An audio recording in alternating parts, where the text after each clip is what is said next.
रामकृष्ण हरी. ओम ऐं ह्रीं क्लीं चामुंडाई. पाहता पाहता नवरात्रीला 7 दिवस झाले. विश्वास होत नाही ना. आईसाहेबांनी कसे लवकर दिवस पास केले आपले. आता अष्टमी आली सोमवारी. त्या दिवशी महागौरीची पूजा करायची, देवीला नारळाचं नैवेद्य दाखवायचं आणि मोरपंखी रंगाची साडी घालायची देवीचे पाठ करत असताना. आणि अशा पद्धतीने देवीची पूजा करायची. देवीला ज्या फुलांची आवड आहे त्या फुलांची माळ चढवा.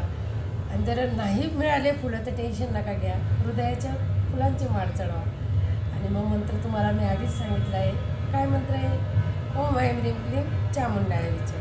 तर आमची महालक्ष्मी बघा, खास तुमच्यासाठी व्हिडिओ बघा बरं. आणि सगळ्यांनी म्हणा, ओम महालक्ष्मीचं विद्महे विष्णू पत्नीचं धीमहि तन्नो लक्ष्मी प्रचोदयात्. ओम ऐं ह्रीं क्लीं चामुंडाय विचे. रामकृष्ण.